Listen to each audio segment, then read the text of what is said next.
언제부터 나를 세자로 생각하고 또 자식으로 생각했어?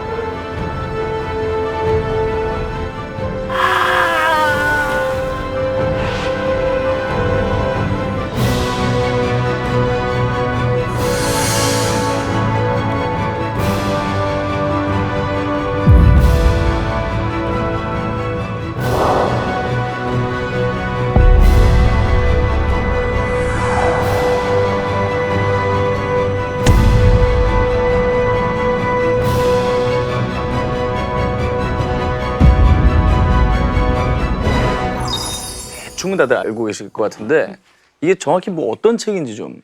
한중록 그러면 이게 많은 분들이 뭐 이렇게 한 맺혔다 이렇게 생각을 하는데 혹은 한국의 한인 줄 알아요. 그럴 수도 있겠네요. 근데 이제 이거는 한간 도중에 쓴 글이다 라고들 이제 해석을 하는데 실제 내용이 이제 1부, 2부, 3부, 4부로 나뉘어져 있거든요.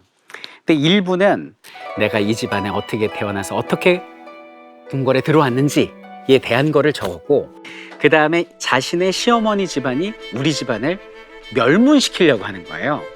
그러니까 너무 억울하고 망극하니까 그거 아니에요라는 친정에 대한 변명이 이제 2부하고 3부고, 그 다음에 이제 4부 같은 경우는 실제 사도세자 내 남편이 어찌 죽였는지 내가 지근거리에서 본 모습을 그대로 적었어요.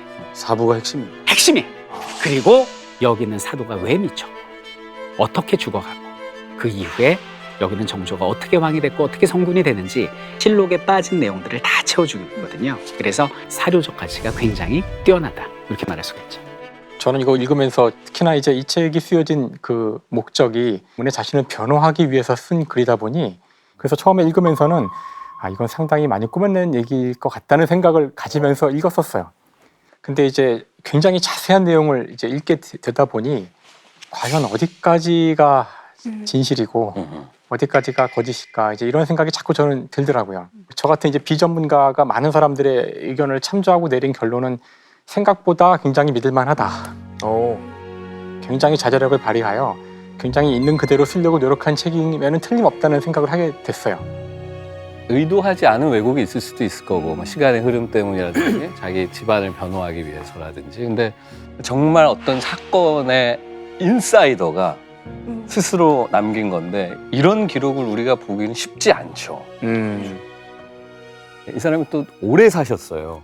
그러니까 거의 한 70년 정도의 시간 동안 그 왕궁의 모든 권력 다툼과 살인, 암투, 음모, 모함, 그리고 가족의 죽음, 이런 것들에 대해서 어디 가서 임금님께는 당나귀 기를 못 하는 거예요. 그러니까 그거를 삭히다가 할머니가 돼서 써내려 가는데 하나하나 문장들이 막 하고 가슴을 치는 거예요. 어떤 한 개인의 파란만장한 인생이 우리의 역사적인 사실들과 겹쳐지면서 여러 가지를 생각하게 하죠.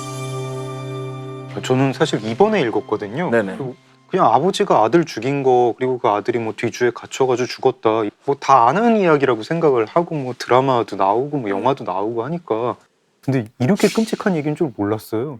이렇게 소름 끼치는 그런 장면들이 많이 나오고, 이거를 이제 보고 겪는 해경궁 홍씨의 무서움이랄까, 절망감 같은 것도 느껴지고, 정말 섬뜩하고 무섭게 읽었습니다. 저는 사실 사극을 보다 보면 그러니까 왕과 세자의 이야기, 그리고 그 사람들과 결혼한 여자들의 이야기가 많았는데, 이 한중록을 읽다 보면 공주들의 이야기도 좀 있고, 공주와 그 세자 간의 관계는 어땠는지, 좀 가족들의 구성원으로서 그 사람들의 삶이 어땠는지를 좀 볼 수 있어서 되게 재밌었고, 보통 한국사 공부할 때 이 왕은 어떤 정책을 펼쳤고 이 왕은 뭘 했고 이런 식으로 공부를 하다가 이 왕이 어떤 삶을 살았고 가족관계는 어땠고 이렇게 보게 되니까 조금 더 역사를 재밌게 좀 가까이서 접하는 느낌이 들어서 되게 재밌더라고요. 김태경 교수님도 감정이입을 해서 읽다 보니까 너무 힘드셨다는 얘기를 들었거든요. 네, 아무래도 심리 분석을 해야 하는 상황이다 보니 감정이입을 많이 해서 봤는데 너무 가슴이 답답하고 책장을 덮을 때쯤에는 좀 우물해지더라고요, 감정이. 너무 막강한 권력을 가지고 있는 시아버지 영조, 그리고 정말 이제 본인이 표현한 것처럼 미치광이 같이 날뛰는 사도 세자 사이에서 너무너무 불안한 삶을 살았을 것 같아요. 근데 그러면서도 또 한편으로는 참 대단하다라고 느꼈던 게 한 지점마다 굉장히 현명한 판단을 내리시더라고요. 그것도 굉장히 인상적이었어요.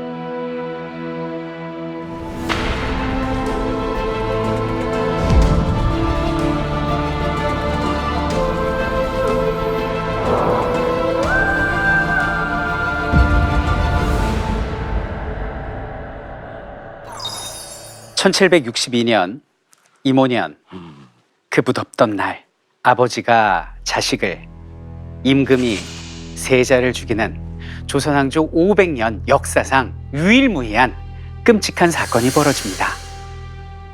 금수저 세자로 태어난 사도세자는 왜 미칠 수밖에 없었는지, 그는 어떻게 죽어갔고 그 역사적 사건은 오늘날 우리에게 어떤 메시지를 전하는지 한중록으로 빠져보도록 하겠습니다.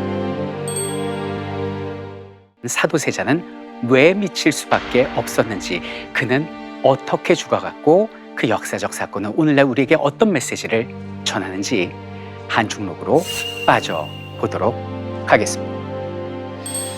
한중록 들어가기 전에 기본 배경 지식을 알아야 이 책이 이해가 되거든요. 네. 그래서 이 배경 지식의 시작을 어디서부터 잡는 게 좋냐면, 형문 씨 혹시 그 장희빈 남편 누구죠? 숙종이죠. 숙종이죠. 숙종의 정실부인 중전 아, 그분 인. 인연왕후. 아, 네. 대단해요. 그 다음에 이제 후궁이죠. 장희빈. 그리고 여기는 숙종이 그 궁녀들 막 이렇게 막 옷 빨아주고 이렇게 천출이 있어요. 그런 직업을 혹시 뭐라고 그러는지 아세요? 무수리. 무수리. 자, 무수리 최 씨. 이 인현왕후한테는 자식이 없고 후궁이었던 장희빈한테 윤이라는 자식이 태어나고요. 그리고 여기는 무수리 최 씨도 연인군이라고 자식을 낳습니다. 아들을 낳아요. 그런데 여기는 연인군은 장차 왕이 될 가능성이 없습니다. 왜냐하면 형도 있고 천출의 자식이 무슨 왕이 되겠습니까? 그래서 이 사람은 기대도 하지 않았어요. 자, 근데 숙종 돌아가십니다. 여기는 장희빈의 아들이었던 윤희가 그 다음 왕이 됐으니 이 왕이 경종이에요. 자, 그런데 여기는 경종은 몸이 아파요. 항상 아파요. 자식도 없어요. 여기는 경종 쪽에 누가 붙어 있었냐면 당파 중에 소론이 붙어 있었습니다. 자, 그럼 이제 반대파가 뭐죠, 현무 씨? 노론. 노론. 노론은 차기 대권 주자를 찾아가겠죠. 그렇죠. 그래서 여기는 연인군한테 가 있었습니다. 노론이. 그래서 노론들은 연인군을 푸시하기 시작합니다. 왕 될 수 있어요. 형 자식 없잖아요. 맨날 아프잖아요. 내가 밀어드릴게요. 나중에 우리 세상 만들어 봅시다. 그래서 실제로 노론이 푸시를 해요. 뭐라고 그러냐? 전하, 후사가 없으시니 연인군에게 세제 책봉하시옵소서. 세제. 전하, 몸이 아프시니 대리 청정하시옵소서. 그럼 현무 씨 같으면 기분 좋겠어요? 좀 나쁘겠죠. 기분 나쁘죠? 진짜 소론이 가만 안 있을 것 같은데. 아, 가만 안 있죠. 그래서 경종과 소론이 힘을 합쳐서 노론 4대신을 죽이고 난리도 아니었어요. 근데 어느 날 경종이 음식이 올라왔는데 간장게장하고 감이 같이 올라온 거예요. 그걸 먹고 폭풍설사가 터집니다. 어떤 약을 써도 안 멈춰. 그때 여기는 연인군이 형님 원기 회복하셔야죠 그러면서 인삼하고 부자를 가져와요. 그런데 여기는 어이들이 말립니다. 지금 설사에 인삼하고 부자는 상극입니다. 안 됩니다. 그러니까 연인군이 딱 잘라 얘기해요. 니들이 뭘 알아? 내가 형님께 드리는 마음이야. 드시죠. 그 인삼 부자 먹고 경종이 죽었어요. 급사를 합니다. 이거 현무 씨가 봐도 딱 뭐죠? 살해죠.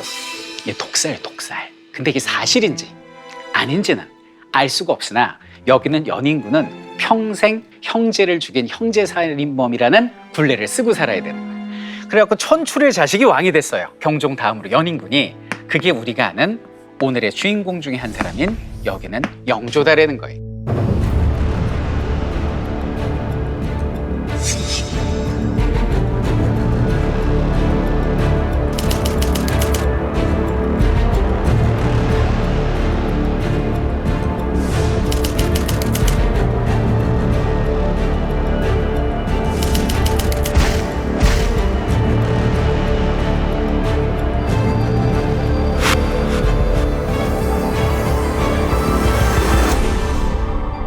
자, 그럼 이 굴레를 현무 씨 같으면 안고 가시겠습니까? 어떻게든 벗어내시겠습니까? 벗어내야죠. 어떻게 벗어내시겠습니까? 아, 이거 얘기해야 되나요? 저 같으면 다 끌어안죠. 영조하면 뭡니까? 탕평책 아닙니까? 탕평 인사를 단행하죠. 다 와. 정답입니다. 영조는 원칙주의자예요. 왜 뭐 딴 거 필요 없어요. 실력으로 갑니다. 그래서 몸가짐을 바로하고 학문에 열중을 하고 백성을 살펴요. 영조가 세종대왕 이상으로 열심히 일을 하는데요. 쫙 말라가지고 꼿꼿이 앉지 않고 맨날 일을 보는 거예요. 그러니까 이제 신하들이 전하 엉덩이 아프시니까 방석을 줬거든요. 이렇게 앉아보더니 방석을 집어 던집니다. 아니 전하 왜? 너무 편하다. 몸이 편하면 마음이 나태해진다. 내 어찌 백성을 살필 수 있겠니? 그러면서 꼿꼿이 앉아서 몸 관리 예술이에요. 그 다음에 노론의 허수아비라는 거를 떨쳐내기 위해서 공평한 인사, 탕평책. 결론적으로는 노론들이 득세했지만 뭐 소론도 등용하고 이런 노력을 많이 하셨단 말이죠. 근데 마지막으로 형제살인범이다. 이거 벗어야 되잖아요. 근데 이게 얼마나 영조를 괴롭혔냐면 영조 즉위 31년에 이런 말이 있습니다. 신치운이라는 사람이 말하기를 신은 경종 승하년부터 게장을 먹지 않았습니다. 30년 전 얘기를. 그러니까 영조가 뭐라고 그랬겠어요? 또 그 얘기냐? 다 아니라고. 몇 번이나 얘기하지 않니? 라고 몇 번이고 그거를 부정하고 또 부정합니다. 어찌 보면 억울할 수도 있겠죠. 그래서 이 가계도를 보여준 이유가 뭐냐면 영조가 역대 왕 중에 가장 성격이 예민해지고 센서티브해질 수밖에 없었던 이 사람의 성장 배경을 먼저 봐야 한중록이 이해가 돼요. 자, 여기까지 이제 실록이고요. 자, 지금부터는 해경궁 홍씨의 시선이에요. 조선왕조실록하고는 다릅니다. 여기는 영조가 이제 고민이 하나 있었습니다. 그 고민이 뭐냐면 자식이 없었어요.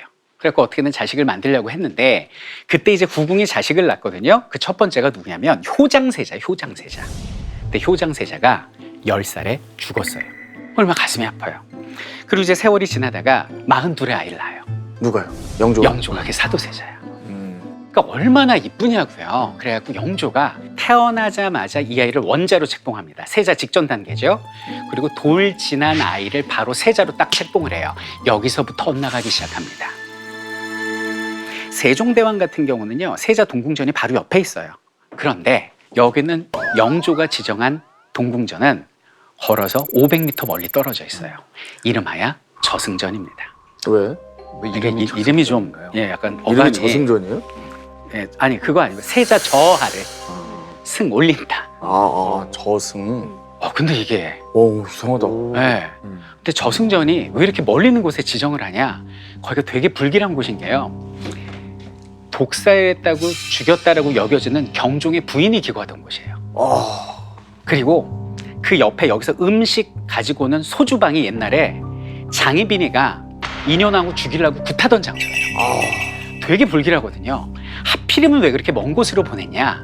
이게 일종의 자신을 정당화시키기 위한 퍼포먼스였는데 봐라. 내 독살 안 했다 하지 않았니? 내 만약에 독살했으면 내 돌진한 세자를 형수님 지내지던 거처에 보낼 수 있겠니? 그리고 내가 내 아들 베이비시터를 우리 형님 모시던 나인들로 내가 다 꾸렸어. 그게 난 정당한 거야. 이런 게 베이스에 깔린 것 같아요. 그래가지고 사도세자가 거리만 먼 게 아니라 사도세자의 보모들 베이비시터가 전부 다 경종의 나인들 출신이에요. 근데 이 요망한 것들이 사도세자한테 뭐를 가르치냐? 글 공부를 가르쳐야 되는데 나무칼을 만들어주고 화살을 만들어줘서 맨날 병정놀이를 시키는데 이게 문치주의 국가고 문을 강조하는 시아버지 눈에 들어갔다가는 큰일이 날 일인데 요것들이 그런 교육을 시켜서 아버지랑 사이가 멀어졌다. 이렇게 얘기를 합니다.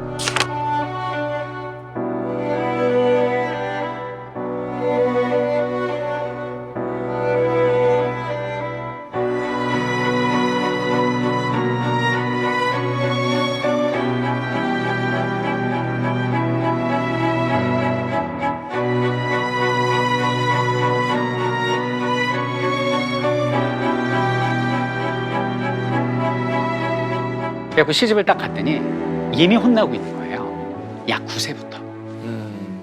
원래는 혼나지 않았습니다. 사도세자가 천재였던 게 2살 때, 저도 깜짝 놀랐는데요. 2살 때 한자를 60자를 깨닫고요. 정승판 저한테 그걸 써줬대요. 그래서 대신들이 줄을 서서 그걸 받아요. 그걸 바라보는 우리 영조의 마음이 어땠겠어요? 그 다음에 3살 때입니다. 3살 때. 저도 키워봐서 하는데요. 3살 때는 똥오줌도 못 가리거든요. 근데요? 내가 이렇게 뭐 먹고 있는데 영조가 세자, 그러니까 갑자기 음식을 푸 하고 뱉더래요. 예, 전하, 아바마마 이러더래. 그래서 왜 먹던 걸 뱉니? 그러니까 자고로 소학에 이르기를 부모님과 대화할 때는 입안에 음식물이 있어서는 안 된다 하여 뱉었습니다.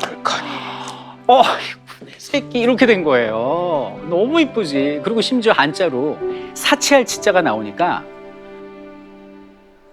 그래 무엇이 사치고 무엇이 사치가 아니더냐. 비단 이것은 사치고 보면 이것은 사치가 아니옵니다. 3살짜리가 13살 아니에요? 3살이에요. 3살.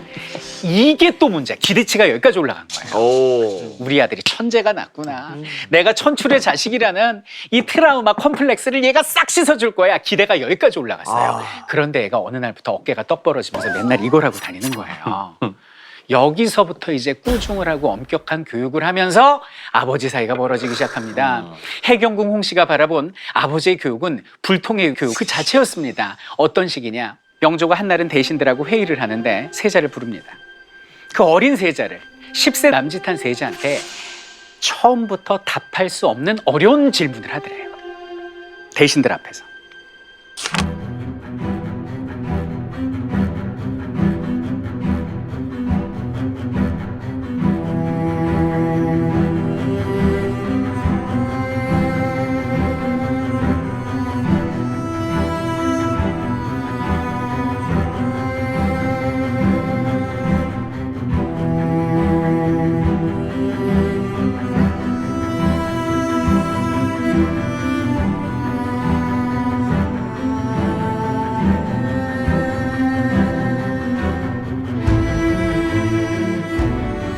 절대 하면 안 되는 게 잘못한 걸 따로 불러다가 꾸짖을 수는 있지만 훗날 대신들이잖아요. 근데 대신들 앞에서 세자를 완전히 그 무안과 창피를 주는 거예요.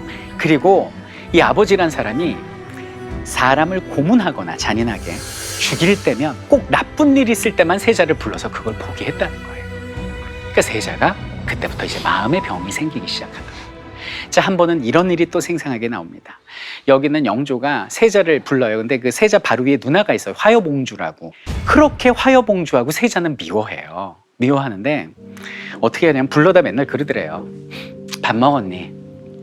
먹었습니다. 봐봐봐. 그러면 귀를 씻어 불러. 귀를 씻고 양치질을 해요.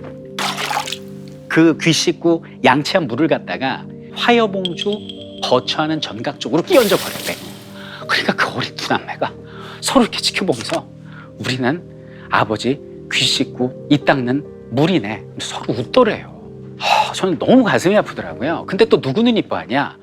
첫째는 또 이뻐해요. 이 영조의 자식들을 보면요. 이 영빈이 씨가 다 낳은 자식들인데 첫 번째가 낳은 게 화평옹주예요.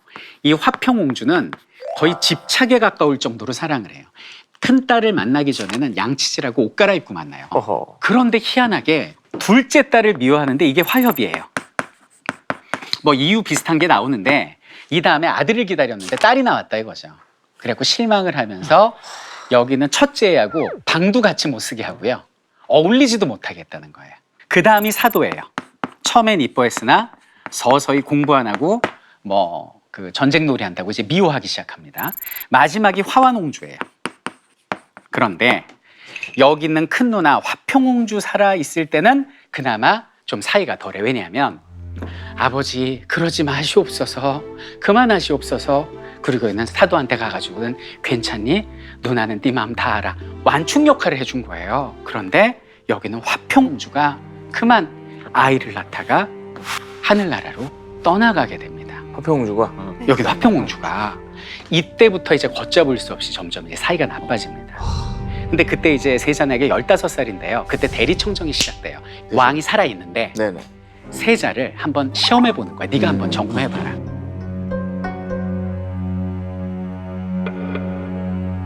이러고 정치를 하는 거예요. 재연을 좀 해보면 세금이 부족한데 세금을 올려야 할까요? 저 어떻게 해야 됩니까? 전화. 너 지금 뭐 하는 거니? 네 지금 대리청정 하지 않니? 그러고도 네가 세자를 할 수 있니? 대신들 한번 얘기해 보시오. 황해도에 가뭄이 들었다 하옵니다. 대책이 요구되옵니다.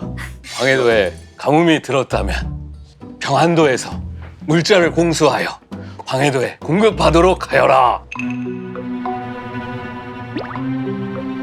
네 지금 장난하니? 왜요, 아버님? 너 뭐하니? 네가 왕이니? 왜 네 맘대로 이거를 결정을 해 이놈아? 네가 왕이냐고 이놈아. 때려쳐 그렇게 할 거면. 이런 식이에요.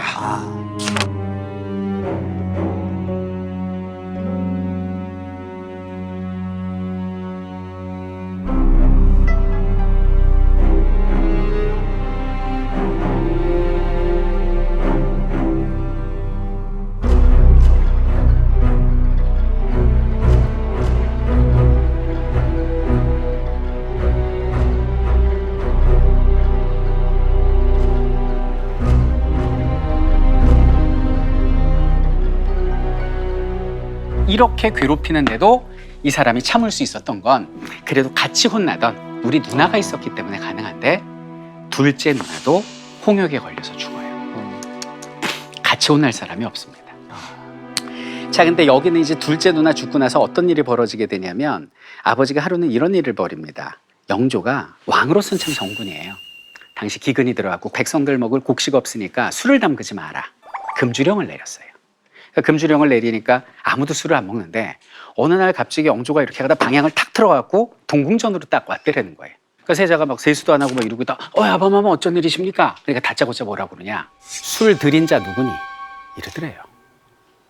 그럼 아버지 제가 술을 안 먹었는데 이렇게 얘기를 하지 않고 사도가 소주방에 혜정이가 드렸습니다. 이렇게 얘기를 한 거예요. 그러니까 옆에 있던 이제 상궁 하나가 참지 못해서 나서서 전하 왜 그러십니까? 세자저하 술 한 방울 안 먹었습니다. 먹든 안 먹든 내가 먹었다면 먹은 거지 네가 뭐라고 나서서 전하게 말을 해? 네가 감히 아버지 앞에서 상궁을 꾸짖니? 금속 막 이제 욕을 하는 거예요.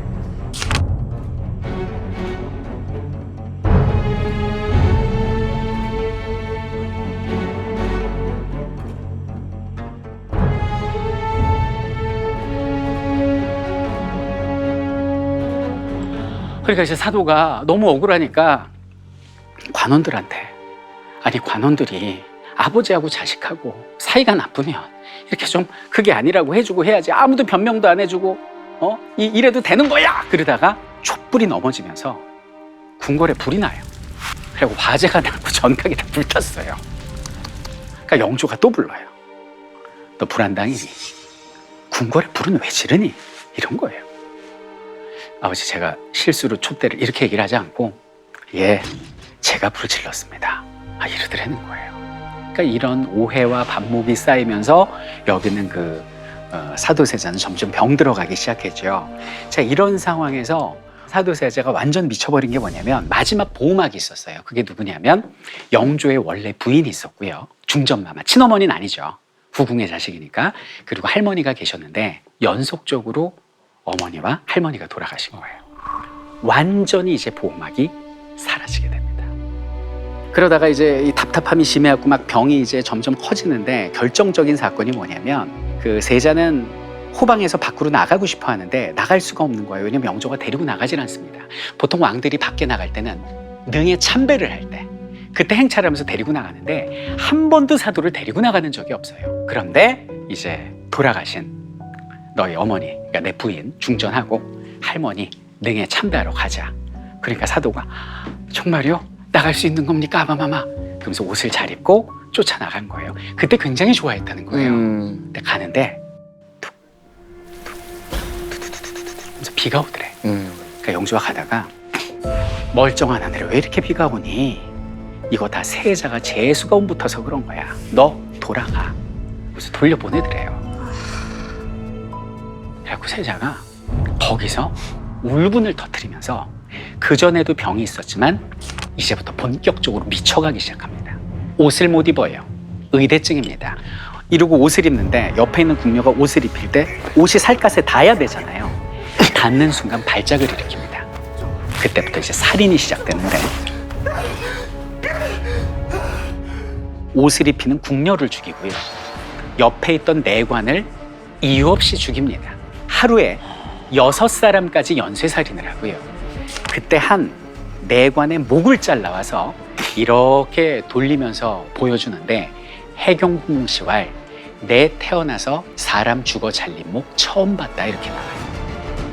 줄잡아 100명을 죽입니다. 그래갖고 이제 사람 죽였다는 소문이 이제 영조한테도 들립니다. 그래서 영조가 여기는 사도를 찾아와요. 왜 넌 사람을 죽이니? 어찌 그러니?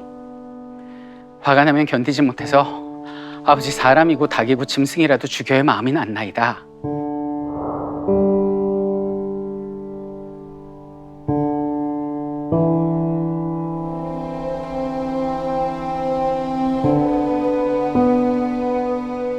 아버지께서 저를 사랑하지 않으시고 꾸중하시는 것이 너무 무서워서 화가 돼서 그런 것 같습니다. 네, 이제 그러지 않으리. 그리고 나와요. 그리고 며느리 손을 잡고 나 때문에 마음이 상해서 그랬다는데 사실이. 그러니까 이제 며느리 해경궁 씨가 울면서 얘기를 해요. 어이 내가 이걸 말씀으로 다 드리겠습니까? 네, 그러지 않으리. 앞으로 네 남편 잘 살펴라. 그리고 왜 살피냐고 묻거들랑 내가 그리 명했다고 해라. 그런데 근데 두 사람은 다시 멀어져요. 왜요? 원래 그 하루에 3번 정도 문안 인사를 드려야 되는데 세자가 2개월에서 3개월 정도 코빼기도 안 미칩니다. 근데 사람이요 어떻게든 만나야 돼요.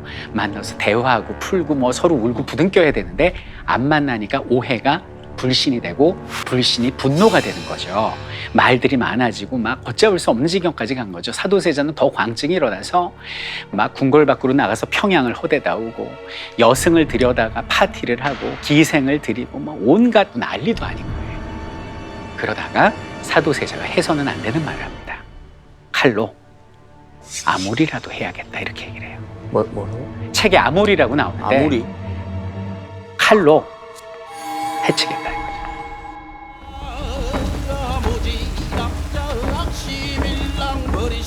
근데 이제 임금을 죽이겠다고 한 거예요. 이 순간 역적이잖아요.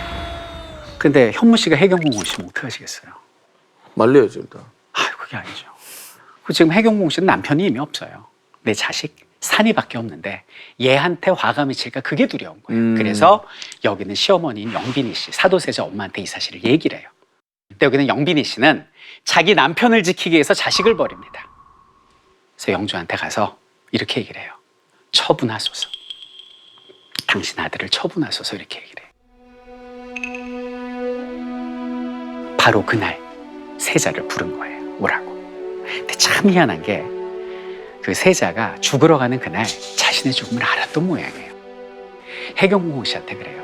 아버지한테 학질이 걸렸다고 거짓말을 해야겠다. 학질이 걸리면 여름에도 이렇게 감기가 있으니 그럼 좀 봐주지 않겠니? 내 아들 산이가 쓰는 털모자 좀 가져. 한여름에 이렇게 얘기를 해요. 그러니까 해경궁 씨가 여보 산이 건 너무 작으니까 당신 털모자 드릴게요. 왜?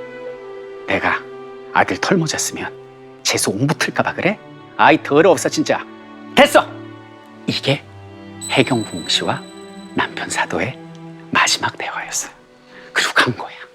갔는데 그날 이제 그 사단이 난 거죠. 영조가 처음에 이제 칼을 집어 던집니다. 자결해라. 이렇게 얘기를 해요. 그러니까 사도가 너무 무서우니까 아버지 살려주세요. 앞으로는 제가 글 공부 열심히 하겠습니다. 그리고 말씀 잘 듣겠습니다. 이제 이상한 짓도 안 할 테니까 아버지 저 좀 살려주세요. 이때 영조의 손주인 이산이 뛰어들어옵니다. 아비를 살려주소서. 저는 이렇게 빕니다. 아무도 들이지 말라 하지 않았더냐? 어서 데려가지 못할까? 아버지 빨리 나와소서. 이 소리를 듣고 있는데 여기 해경공시 간장이 끊어지는 듯 하더라는 거예요. 그날 여기는 사도는 결국 뒤주 속에 들어가게 되고 8일 뒤에 결국 세상을 떠나게 됩니다.